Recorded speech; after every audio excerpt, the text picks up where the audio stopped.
Os estudiosos dizem que já passamos por diversas eras.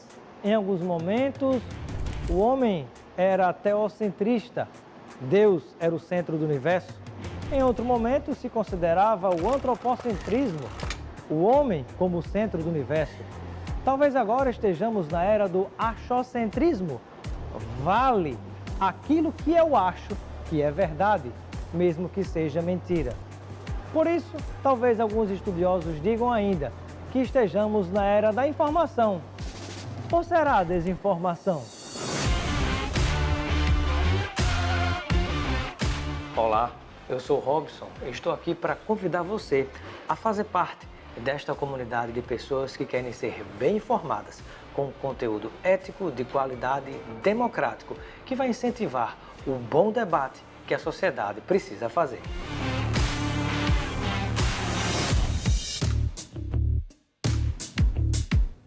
E se você quer conteúdo de qualidade, lembre-se de inscrever-se no nosso canal para ficar bem informado.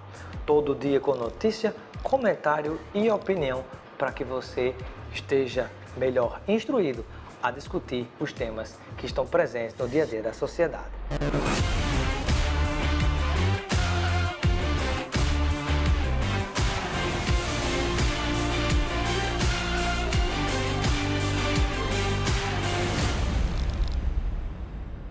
No programa de hoje, vamos conversar com o senador pelo estado de Pernambuco, no Partido dos Trabalhadores, Humberto Costa.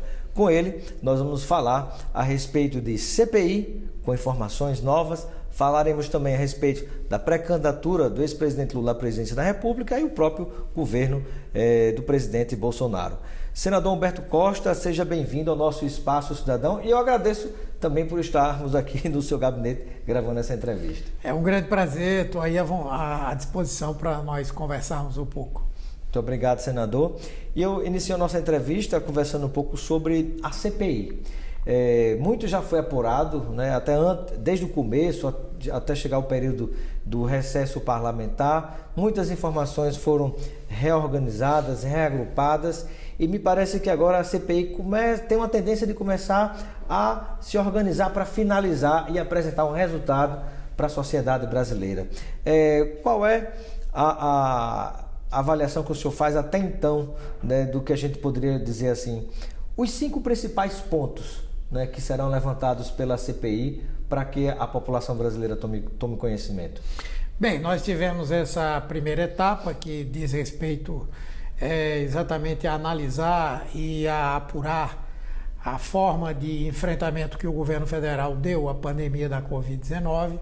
Nós aí já pudemos identificar uma linha mestra, uma estratégia que foi adotada pelo governo, que na nossa visão é uma estratégia criminosa, que é a chamada busca da imunidade coletiva pela transmissão da doença e do vírus, né? E isso chamada de imunidade de rebanho, né? A imunidade de rebanho, na verdade, ela diz respeito à imunidade de um modo geral. E a imunidade de rebanho que efetivamente se busca é aquela que se faz pela vacina. Pela vacina. A ideia do governo era conseguir essa imunidade aumentando fortemente e rapidamente o número de pessoas infectadas. Só que essa não é uma pequena gripe, essa é uma doença gravíssima, que faz com que as pessoas sejam internadas em hospitais com quadros graves, vão para a UTI. Então, essa é a primeira questão. A linha geral do governo foi a imunidade de rebanho, que é, na verdade, um crime de dolo eventual. Dentro desse crime, nós entendemos que há vários pontos que são relevantes também.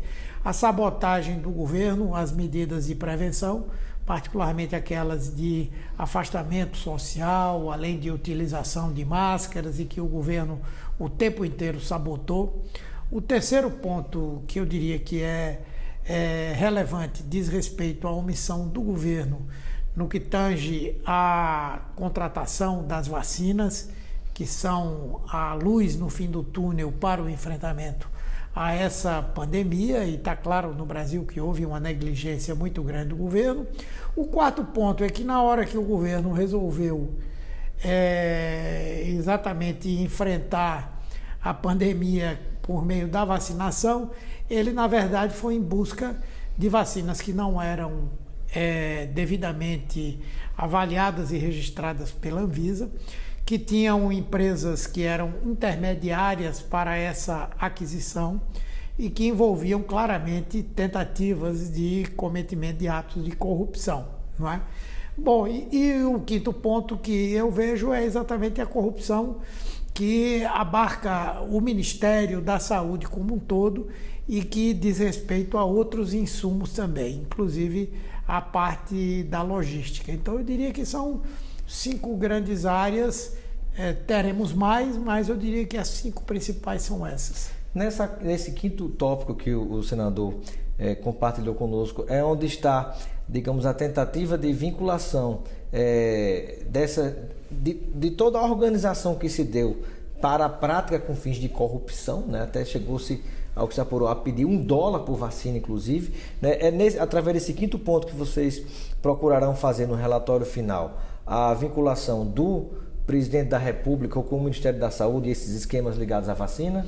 Sim, na verdade o quarto e o quinto. O quarto fala especificamente das vacinas e o quinto são outros insumos também importantes, como o tema da testagem, aquisição de testes que se perderam, que perderam a validade, que se extraviaram, que não foram aplicados.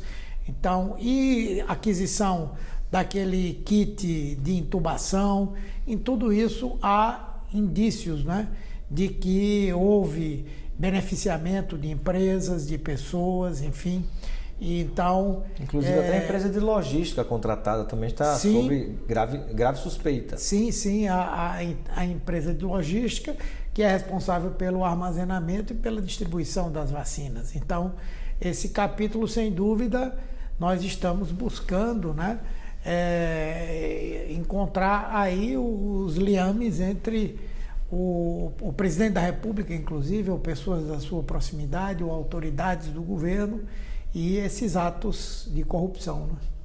Senador Humberto Costa, e quando nós pensamos nos diversos depoimentos que aconteceram na CPI ao longo desse tempo, ainda deve vir mais por aí, o senhor destacaria os 3 depoimentos que, na sua avaliação, foram mais marcantes para mostrar a negligência, talvez até intencional, do governo federal? Veja, é difícil identificar assim 3, né? Mas eu identificaria grupos, né?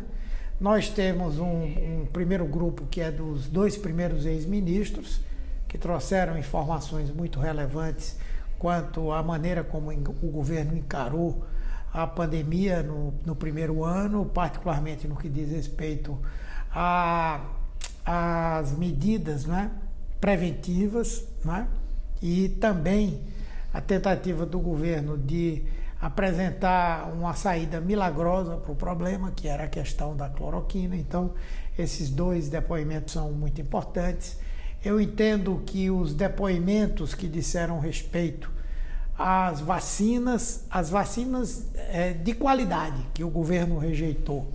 E aí entrariam o Instituto Butantan, com o presidente Dimas Covas, e a Pfizer, com o presidente, o CEO da América Latina, não é?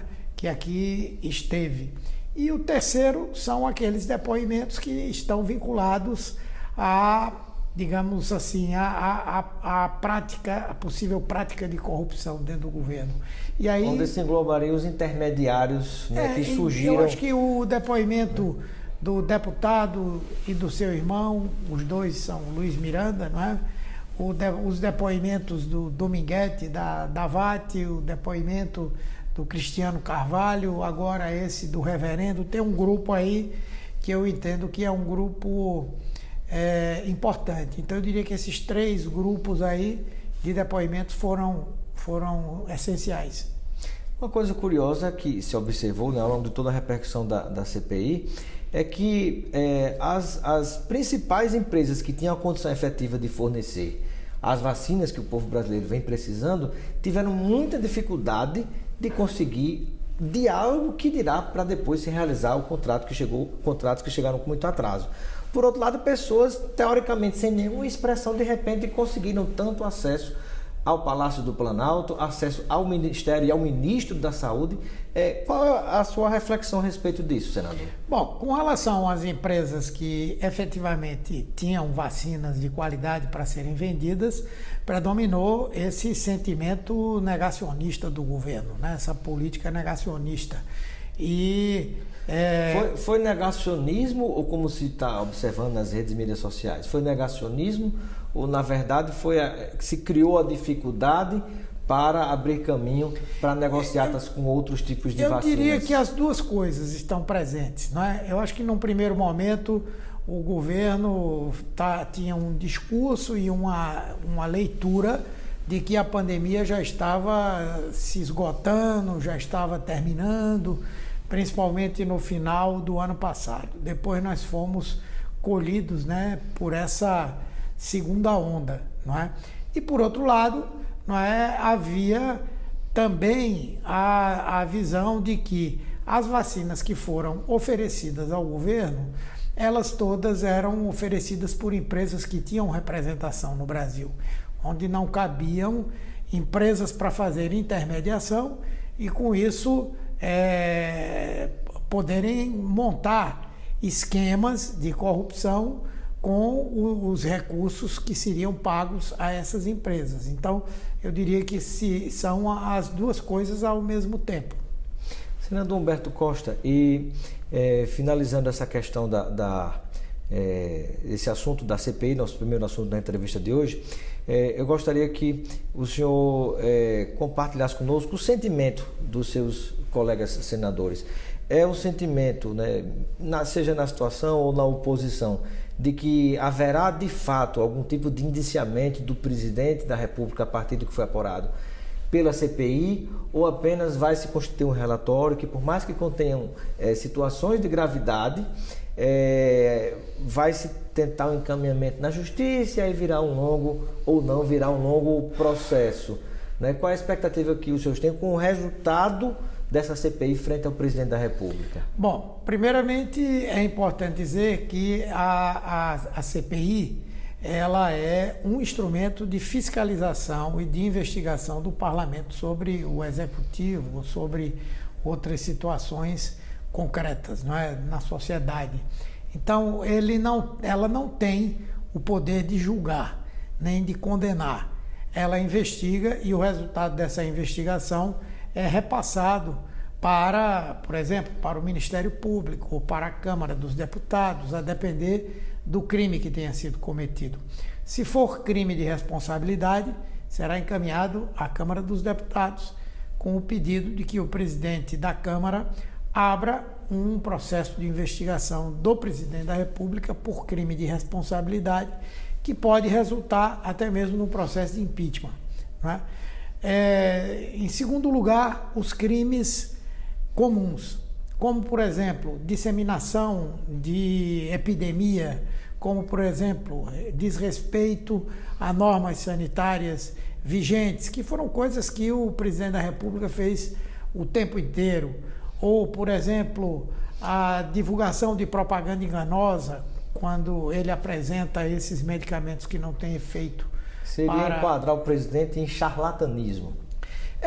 O charlatanismo é uma coisa mais específica, mais difícil de enquadrar, mas certamente em termos de propaganda ilegal de produtos de consumo na área da saúde, com toda certeza. Nós depois vamos discutir tudo isso no final. Também os crimes contra os direitos humanos, né? Que envolvem aí todo esse processo que desrespeitou a possibilidade de as pessoas terem acesso ao sistema de saúde, desrespeitou, por exemplo, populações específicas como as populações carcerárias, populações quilombolas, indígenas. Isso aí certamente será encaminhado para o Alto Comissariado dos Direitos Humanos da ONU, ou a Comissão Interamericana de Direitos Humanos. E alguns acreditam que será possível enquadrar também algumas atitudes em crime contra a humanidade, crime de genocídio, né? E se isso acontecer, se pode fazer uma representação junto ao Tribunal Penal Internacional na Holanda. Afora tudo isso, o que nós temos, digamos, de mais concreto e já presente como reflexo da CPI, da Covid, é exatamente um desgaste político do próprio presidente. Apesar de que aqueles seus apoiadores fervorosos continuam lhe dando esse suporte. Sim, mas de todo modo, progressivamente, ele vem perdendo esse apoio, né? Hoje, provavelmente, nós devemos ter aí pessoas que acham o governo ótimo ou bom na faixa dos 20% a 25%, né? Que não é pouco, né? Mas está longe de ser um percentual de um bom governo, digamos assim, né? Então, esse é um dado de realidade. E isso também tem muito a ver com a CPI, porque no ano passado, apesar da pandemia, houve um momento em que havia aquele auxílio emergencial, que a economia que estava no buraco começou a se reerguer por conta do próprio auxílio emergencial. E aí o sentimento da população de que nós teríamos uma situação econômica mais favorável despertava um certo otimismo nas pessoas, né? E agora o que nós estamos vendo é que, apesar de ter havido momentos em que esse otimismo na economia se transformou em apoio ao governo, como foi lá no passado, agora, apesar de em alguns momentos esse sentimento de otimismo existir, no entanto, ele não se transfere para a aprovação do governo. E eu tenho total convicção que isso tem muito a ver com o trabalho da CPI e as denúncias sobre como o governo agiu o tempo inteiro durante essa pandemia. Senador, e passando para esse segundo momento da nossa entrevista, e há uma transição nisso, inclusive, desse assunto que nós fazemos. Algumas pessoas avaliam que há, de fato, um grande desgaste do presidente da República, quando a gente olha para a sucessão em 2022, mas outros dizem, aqueles mais próximos do presidente, de que haverá essa mudança, essa transformação nos programas sociais do governo, que serão incrementados, que com o tempo que passar, né, com outras crises que surgirão, as pessoas esquecerão a história da CPI, esquecerão outras crises, porque o presidente tem gerado crises para encobrir outras crises, e nessa dinâmica muita gente esquece o que aconteceu no dia anterior, e dizem que com esse clima o presidente teria condições muito melhores de competitividade nas eleições do próximo ano. E eu gostaria de saber que avaliação o senhor faz a respeito disso. É um cenário possível? É muito difícil? É bem provável? Não, eu acho que é difícil o governo recuperar o prestígio em condição suficiente de fazê-lo ganhar a eleição. Bolsonaro pode até ter um lugar garantido no segundo turno, mas eu acredito que muito provavelmente no segundo turno ele não consiga ter uma diferença de votos como ele teve na eleição de 2018. Isso porque aquelas pessoas que votaram em Bolsonaro unicamente pelo sentimento antipetista, não é? Hoje sabem que Bolsonaro representa uma verdadeira tragédia para o nosso país e votarão em qualquer candidato que venha a chegar ao segundo turno. Se for um candidato da centro-direita, né, digamos que Lula não vá, se for um candidato da centro-direita, a esquerda votará integralmente nesse candidato de centro. Não é? E se for o candidato do PT, no caso Lula, eu acho que nós teremos uma votação expressiva daqueles setores que são considerados hoje de centro ou de centro-direita. Não é? Então eu acho que há uma tendência de o antibolsonarismo hoje ser bem maior do que qualquer outra força na sociedade, né? Mas, no geral, o senhor acredita que essa polarização, que muitos dizem que não querem a polarização, não querem que o Brasil fique naquela divisão, o senhor avalia que ela vai se dar realmente entre o presidente Bolsonaro e o ex-presidente Lula? Eu faço essa pergunta porque há uma coisa muito curiosa. Muitas daquelas pessoas que reclamam, que não querem que exista essa polarização, me parece, pelo que a gente observa nas pesquisas, que respondem ou que votariam em Bolsonaro ou que votariam em Lula. Porque se existisse uma grande quantidade mesmo de pessoas que quisessem votar numa candidatura do centro, cerca de 5, 6 nomes que tinham aparecido talvez tivessem pontuado melhor na pesquisa, né? Então me parece que o que a gente observa é que ou pessoas estão com vergonha de dizer na hora do discurso que vão de fato votar em Bolsonaro, ou é o voto envergonhado, por exemplo, de Lula, que na hora H vai chegar e votar, porque não se aparece uma concentração mais forte de votos em um candidato do que essas pessoas reclamam que queria que fosse de centro. Não, eu acho que eu não descarto a possibilidade de uma candidatura de centro tomar uma certa dimensão. Isso depende, inclusive, do tamanho do baque que Bolsonaro venha a ter daqui para frente, não é? Mas eu creio que não é muito provável. A julgar pelas pesquisas de opinião, há uma parcela importante que segue, não é? E que avalia esse governo como bom. É difícil até a gente conseguir entender porque, não é? Há uma parcela importante que vê nos governos de Lula uma referência importante porque viveram com uma melhor qualidade, tinham emprego, nós tínhamos um país sem esse autoritarismo político que nós estamos vivendo hoje. Inclusive empresários, me parece que nunca faturaram tanto na Exatamente. Época do governo Lula. Então eu acredito que a coisa deve ficar um pouco por aí e é na hora que se faz a pesquisa que a gente sente realmente onde está o pensamento das pessoas, não é? Na verdade, quem hoje se queixa muito disso são muitos que deram o voto e o apoio à candidatura de Bolsonaro na eleição passada. E hoje se vem diante de um dilema. Às vezes fica com a vergonha de dizer que votaria em Lula porque já de repente criticou tanto e fica numa situação, e agora o que é que eu faço, né? Exatamente, eu acho que pode ser esse o quadro. Senador, e caminhando para a gente finalizar, eu gostaria que o senhor falasse sobre como é que está essa construção de um possível arco de alianças que dará suporte e apoio a essa candidatura de Lula, né? Porque tem alguns que ainda ensaiam uma tentativa de uma candidatura no centro. Você tem o próprio Ciro Gomes, que se colocava como centro-esquerda, de esquerda para o centro-esquerda, mas às vezes flerta um pouco com a própria direita também, e outros nomes que têm surgido. Então, como é que está sendo essa construção dessa aliança em torno do presidente Lula? Bom, o presidente Lula vai buscar todos os apoios possíveis e imaginários, não é?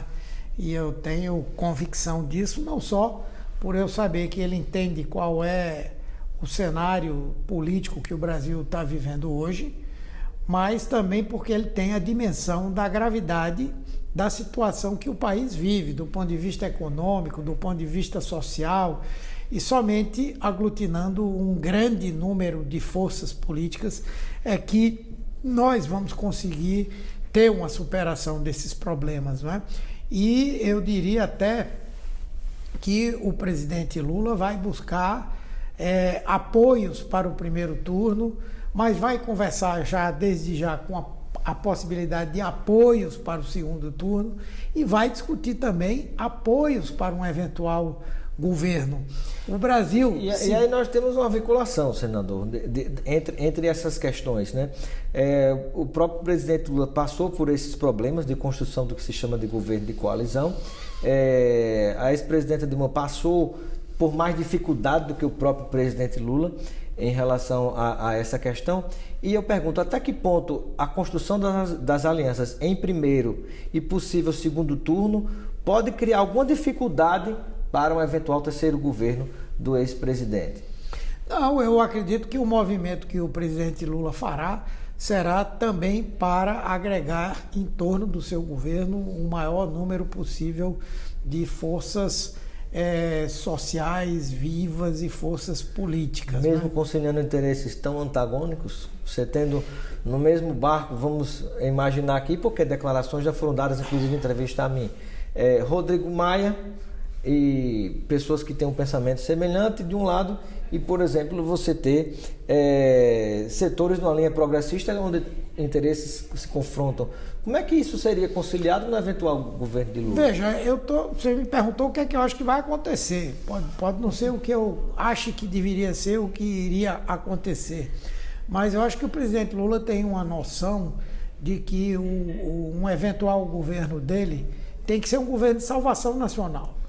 Porque mais 1 ano e 4 meses de Bolsonaro e o Brasil, sem dúvida, estará numa situação de absoluto esgarçamento social, numa situação de colapso econômico enorme, e só alguém suportado por um grupo de apoio muito grande conseguirá fazer as mudanças que serão necessárias. Isso vai ser algo conflituoso, não tenho nenhuma dúvida, mas é algo necessário. E eu creio que ele vai buscar todo mundo que puder dar uma contribuição para se tirar o Brasil desse caos que vai ficar depois desse governo Bolsonaro, se é que ele não vai sair antes, né? E outra pergunta, senador. No eventual governo de Lula, o senhor acredita que é possível reverter alguns, digamos assim, retrocessos que têm acontecido no atual governo, inclusive quando a gente fala em privatização de Petrobras, de Correios, de Eletrobras, se isso vier a se concretizar? Eu acho que algumas não, mas algumas sim, não é? Algumas, o mecanismo que está sendo adotado para o processo de privatização ou de privatização de partes são processos reversíveis, que vão depender de decisões legislativas também. Eu não tenho dúvida de que Lula, se vier a ser eleito, ele vai construir uma maioria no parlamento.